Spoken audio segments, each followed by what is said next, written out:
So let's proceed to our last problem. For problem number 3, for the truss shown, calculate the stresses in members DF, CE, and BD. The cross-sectional area of each member is 1,200 square millimeter. Indicate if it is tension or compression.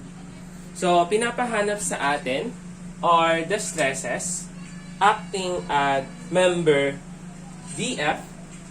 So, we have member DF, CE, so etong nasa bottom, and also yung BD, so yung nasa top naman. So, meron tayong given na area ng kada cross-sectional member na 1,200 millimeters squared. So, kung i-recall lang natin yung formula natin, so, stress is equals to force all over the perpendicular area. Meron na tayong given na area. So, hinahanap na lang natin is yung mga forces acting on member BD, DF, at saka CE. So, first of all, bago natin isolve yung truss natin, we need to solve for the reactions acting at A and F. Since wala tayong horizontal forces, that's why upward forces lang yung meron sa A. So, let's denote that as R, reaction at A. And also sa F naman, na reaction at F. So, kailangan muna nating malaman yung mga reactions na yan before we proceed in finding the stresses in each member. So, mag-moment lang tayo. Let's say, let's take summation moment at F. So, when you take summation moment at F,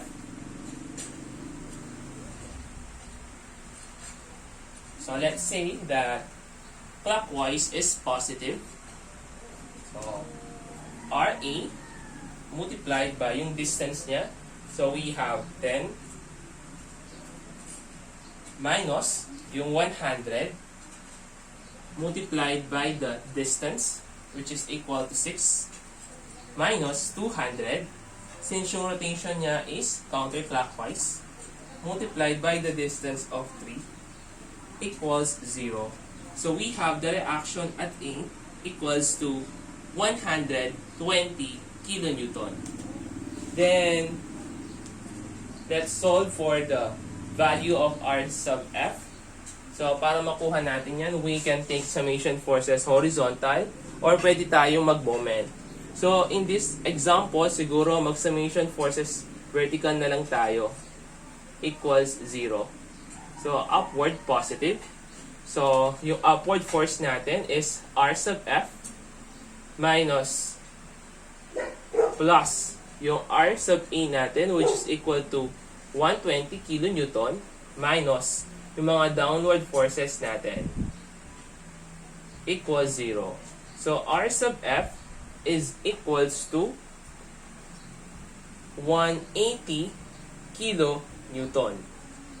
So, yung goal natin dito is para makalculate natin yung mga forces acting on member DF, BD, at CE.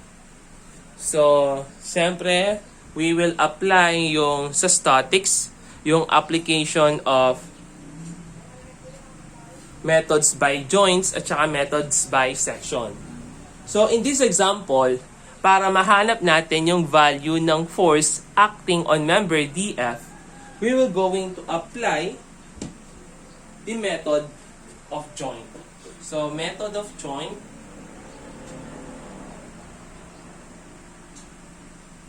at F.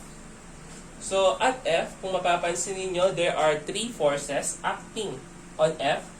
We have DF, FE, at saka yung reaction at F. So, since upward yung reaction natin at F, which has a value of 180 kilonewton, pataas, upward. So, meaning to say, kailangan nating mabalance yung system natin. So, kung meron tayong pataas, kailangan may mag-o-oppose na forces na pababa. So in this example, etong horizontal na to, it is only an horizontal force. So yung makakapagbigay sa atin ng downward force is etong nakaslant. Kasi magko-component yan. So mangyayari, since upward to, the direction of our force here is downward or going to the right. So, next naman is eto naman yung member EF natin. Since going to the right yan, so magkakaroon yan ng dalawang forces since nakaslant siya. So, we have etong downward force and also etong going to the right na force. So, meaning to say, kailangan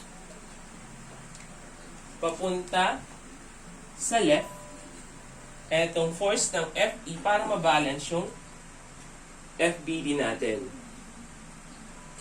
So, kailangan muna nating hanapin yung slope ng force natin na nakaslant, which is yung force acting at DF. So, let's say that is PDF. So, ito yung PDF natin, P sub DF. Tapos, ito naman yung force acting at FE. So, para malaman natin yung slope, so, tingnan lang natin to. So, yung rise nito is we have 3 over 3. So, 3 yung rise, yung run niya is 3. So, kung ilo-lowest term natin yung ratio niya, 3:3, so, mangyayari, the slope will be 1:1. So, yung hypotenuse niyan, square root of 1 squared plus 1 squared, we have square root of 2. So, since kumpleto na yung ating FBD diagram at F, using methods of joints, we will now proceed para makalculate natin yung force acting at member DF. So, let's take summation forces vertical is equals to 0. Upward is positive. So, meron tayong upward force na 180 kN minus yung downward force natin dahil sa component ng force PDF. So, mangyayari, since it is vertical, mangyayari is yung rise natin, which is yung 1, eto, rise, or the Y component, all over yung hypotenuse niya, square root of 2, multiplied by the force, which is etong PDF natin. So, force PDF equals to 0. So, anuhin lang natin, simplify lang natin. The force acting at PF is equal to 254.558 kilonewton. Since yung force natin is going siya or papunta siya dito sa point F natin, so that will become compression. So, para makuha natin yung stress at DF, so yung force acting at DF all over yung area. So, since uniform naman yung area natin sa kada member, given naman na 1,200. So, the force is 254.558 kilonewton. Kaso, sa strength of materials, kailangan in terms of megapascal. Usually, ganun yung ginagawa natin. So, imumultiply lang natin yung kilonewton ng 1,000 para maging newton na lang. So, that will become 2,554,558 newton all over the area, which is equal to 1,000 mm squared. So, the stress acting at PF is equals to 212.13 megapascal, which is in compression. So, para mahanap naman, next naman na hahanapin natin is the stress acting on member BD and member CE. So, para mahanap natin yon, so kung mapapansin ninyo, we have the member BD the member CE. Since nakapagkitna yan, so we're going to apply yung method of section natin. So maghahati tayo sa part na to. So let's consider a cutting section, a cutting plane. Dito sa part na to, consider etong left section. So, kung i-isolate natin to, aalisin natin yung part na to, consider natin is the left section, magiging ganito yung diagram natin. So, kung aayusin lang natin siya, so that will become paganyan. So, kung yung makikita nating mga forces acting on the left section, so we have etong 100 kilonewton na pababa, 100 kilonewton, at saka yung pataas na support na RA, which is equal to 120 kilonewton. So, yung mga given distances natin, ganun pa rin. We have 4 meter here. So, yung taas nito, that is 4 meter. And, eto naman, yung taas niya, that will become 3 meter. So, eto, 3 meter lang yan. So, 3 meter.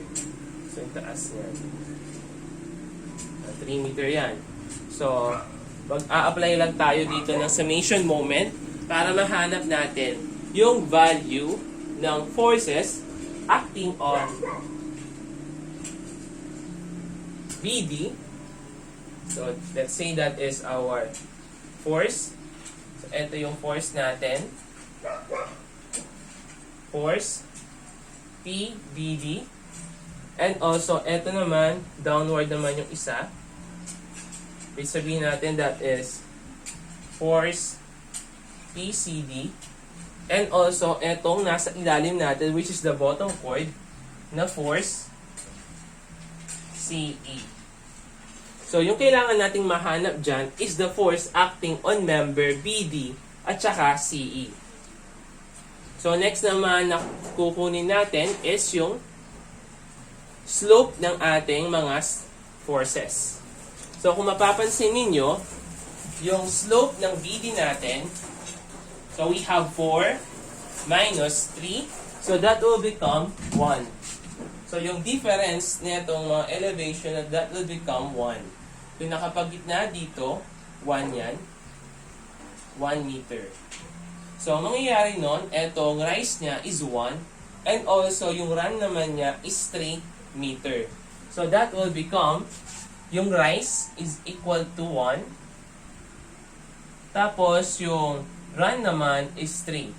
So, square root lang natin para makuha natin yung hypotenuse.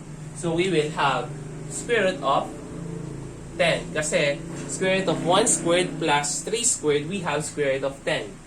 Next naman na kukunin natin is, so, kunin na rin natin etong slope ng PCD natin. So, since ito yung PCD natin, ito yung BC natin. So, yung rise niya is 3. Yung run naman is 3. Kung ino-lowest term natin yon 3 over 3, we have 1 over 1. So, that will become 1. At saka 1. Then, the hypotenuse will become square root of 2. So, so, kunin muna natin yung value ng PCE natin. So, para malaman natin yung value ng PCE natin, so we will consider or we will summation moment at a certain point kung saan mamamatay halos yung mga forces natin. So, yung goal natin is mahanap si PCE. So, saan tayo magmo-moment? So, kung dito tayo magmo-moment sa C, mamamatay naman si PCE. So, hindi pwede sa point C. So, kung magmo-moment naman tayo sa B, mangyayari is meron tayong dalawang unknowns. Mamamatay yung force BD natin kasi dadaan siya sa point P. Kaso yung problema, hindi mamamatay yung force natin sa CD at saka sa CE. So, meron tayong dalawang unknowns. So, mahaba-haba yung procedure natin doon. So, the best way is mag-summation moment tayo sa point D. So, kung magsa-summation moment tayo at point D, so, summation moment at point D is equals to 0. Kung mapapansin ninyo, dito sa point D natin, dumadaan dito yung force natin sa BD, which is eto. And also, dumadaan din yung force natin sa CD. Yung hindi lang dumadaan sa D natin is yung force natin sa CE. So, mamamatay yung force natin sa BD at saka CD, maiiwan si CE. So, masasolve na natin yung equation natin.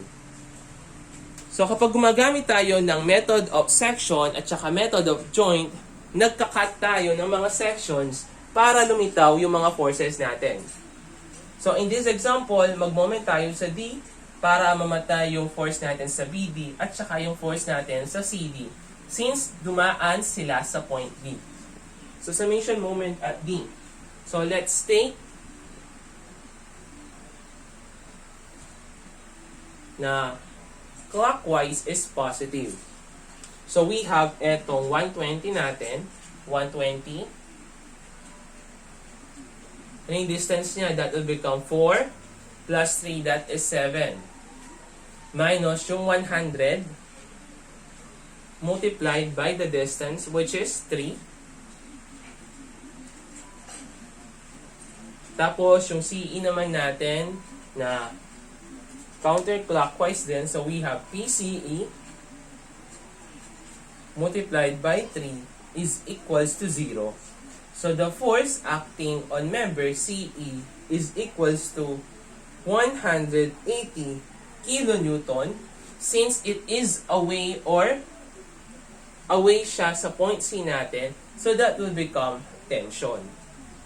So, para mahanap natin yung hanapin natin yung stress natin acting on member CE. So, that will become PCE all over yung area natin. So, yung force natin is 180. So, kailangan in Newton yan. So, 180,000 Newton all over yung area natin na 1,200. So, kung ano natin yan, ito PCE all over yung area natin. So, the value of the stress is equals to 150 megapascal, which is in tension. Next naman, let's solve for the force acting on member BD. So, para magawa natin yon, so let's take summation moment. So, saan naman tayo magmo-moment? Mag-moment ka dun sa point kung saan at least dalawang force or halos na mga force dun connected. So, kung titingnan tayo dito, yung goal natin is maiwan si force BD. So, saan ba connected yung dalawang unknown forces natin? So, meron tayo dito sa PCD at saka PCE. So, mag-moment tayo dito sa point C. Kasi dumadaan dito yung PCD.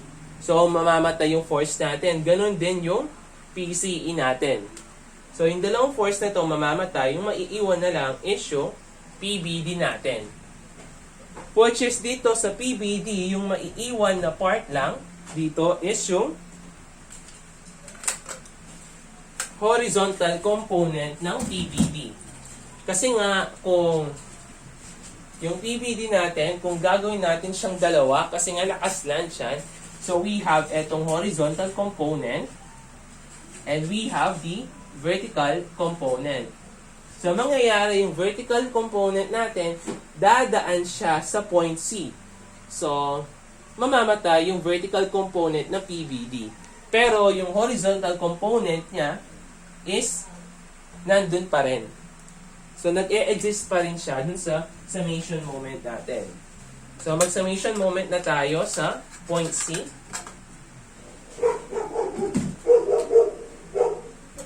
Summation moment at C. So, let's take counterclockwise to be positive.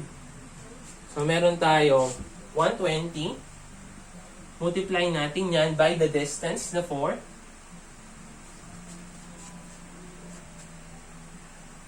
Minus, so since yung 100 is dadaan siya sa C, so wala tayo, mamamatay yung 100 natin. Yung PCE dadaan siya sa C, so mamamatay siya. Ganon din sa PCD. So yung matitira na lang is yung horizontal component ng force PBD natin. So para mahanap natin yun, mahanap natin yung horizontal component. Since horizontal yan, so yung magiging ratio natin is 3 all over yung hypotenuse natin. So we have 3 over square root of 10 PBD multiplied by the distance. So meron tayo dito, what is the distance? Ito hanggang dun sa point C natin. So that will become 4 meter equals to 0. So the force acting at BD is equal to 126.491 kilonewton compression. So para mahanap naman natin yung stress natin, so the stress acting on member BD, we have the force all over yung area.